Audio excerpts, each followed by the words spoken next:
राजा महाराजांचा महल असतो अगदी तसाच कोल्हापूरच्या राजारामपुरीच्या राजाचा महल आहे तो उभा करण्यात आलेला आहे। आणि जर आपण बघितलं तर अतिशय मोठा भव्य दिव्य असा हा महल उभारण्यात आलेला आहे। शीश महल म्हणून याला ओळखलं जातं।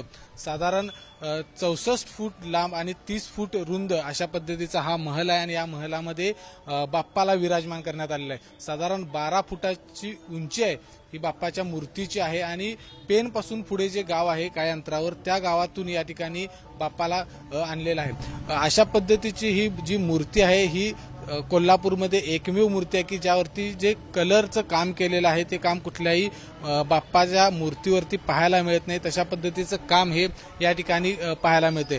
राजारामपुरीचा राजा या संपूर्ण मंडळाच्या कार्यकर्त्यांनी जवळपास गेले 1 महिनाभर हे सगळं काम करत हा महल आहे तो उभा करण्यात आलेला आहे आणि संध्याकाळच्या सुमारास या ठिकाणी हजारो भाविक बाप्पाचं दर्शन घेण्यासाठी आणि हा महल बघण्यासाठी येत असतो।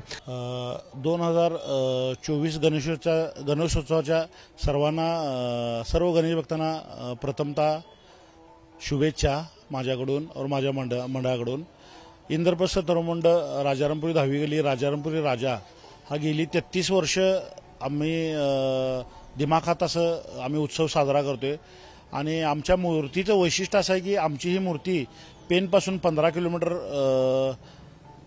लांब असलेल्या हमरापूर ह्या गावी हून आणतोय आम्ही आणि आम्हाला लालबागच्या राजाचं ह्या एक 8-10 वर्षातलं लालबागच्या राजाचे जशी प्रतिकृती आहे त्याच्याच आम्ही पॅटर्न राबवायचा आम्ही इथं प्रयत्न केला आणि ती यशस्वी झालेली आम्ही।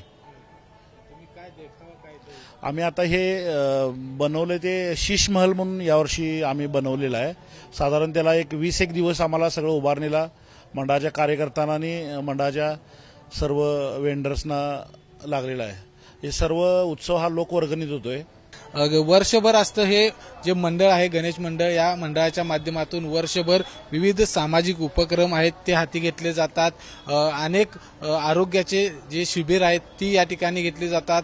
कोरोना असेल किंवा महापूर असेल या कोल्हापूरवर आलेल्या संकटामध्ये देखील या मंडळाने येथे अतिशय उत्कृष्ट अशा पद्धतीची कामगिरी आहे ती बजावलेली आहे।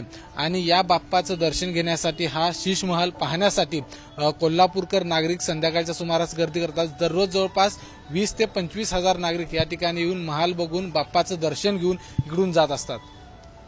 कॅमेरामन निलेश शेवाळेसह विजय केसरकर, एबीपी माझा, कोल्हापूर। एबीपी माझा, उघडा डोळे बघा नीट।